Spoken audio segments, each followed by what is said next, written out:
This is Maria Nicola. She writes poems about love and about life, though she isn't always as tender as she seems here now. Atë ditë, një vajzë donte një djalë.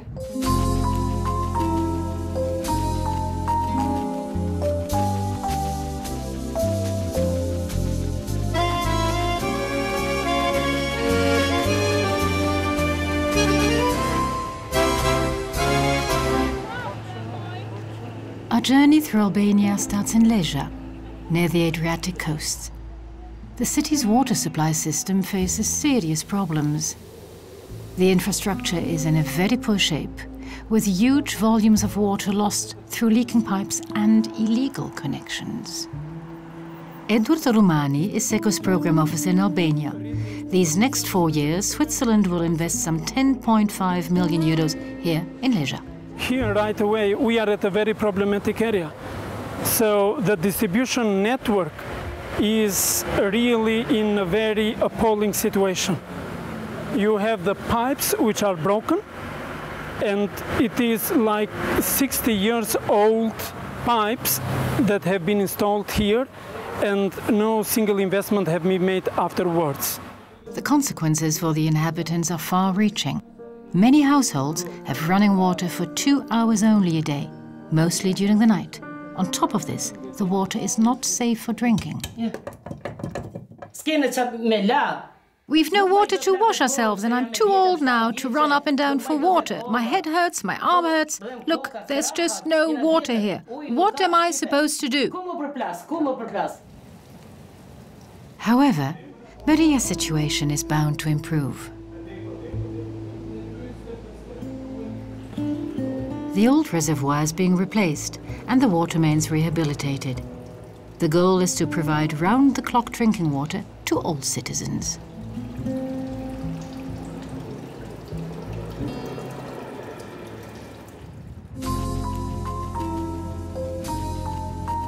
In Shkodra, in the north of the country, the diggers are already in place. Jointly funded by Switzerland, Germany and Austria, this project is in the midst of its implementation. New pipes and clean drinking water should also improve the willingness to pay for this service. In future, water meters will mean fairer billing and more people likely to pay. Currently, only half of the inhabitants pay their water bills. Rehabilitating the infrastructure is just one aspect, however. Switzerland also hopes to see even more changes take shape.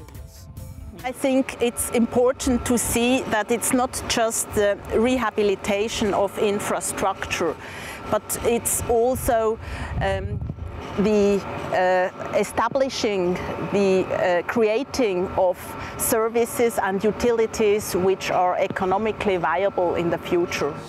Public utilities will operate more cost-effectively thanks to electronic recording of customer data. For the first time, all water connections will be registered and the customers will receive individual bills. The staff will also benefit personally from the management training they get.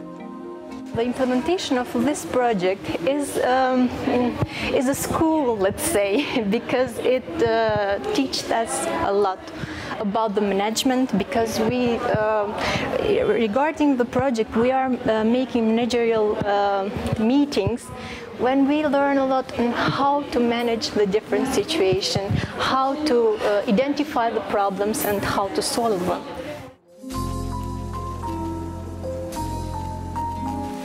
We finish our journey with a happy end at Pogradec, on the Macedonian border. The project here was completed 4 years ago.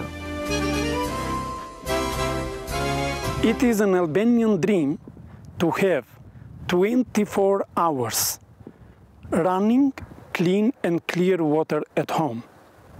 This dream has come true in Pogradec. A new spring capture was built here during the years 2005 to 2007. And thus the risk of drinking water being contaminated by floods no longer exists. With new reservoirs, efficient pumps and a modern chlorination plant, drinking water is now available on tap around the clock. We're at the home of the Capristi family.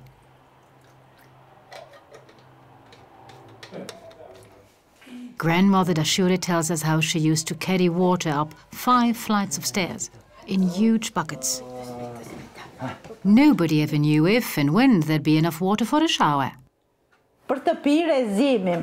We used to have to boil water before drinking it, and we had to buy bottled water, which was very expensive. Now we're delighted, as we have all the water we need.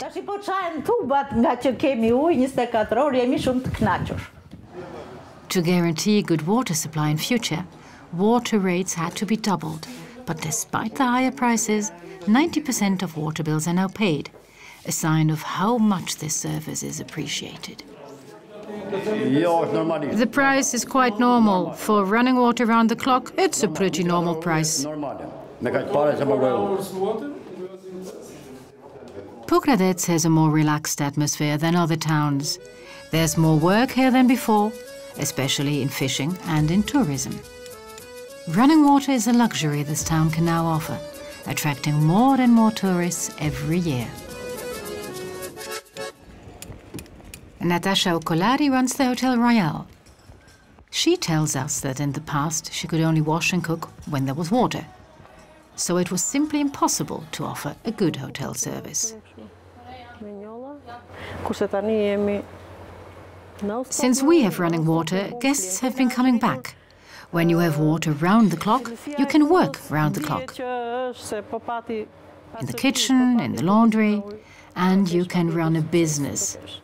And so for us, water is the key to success.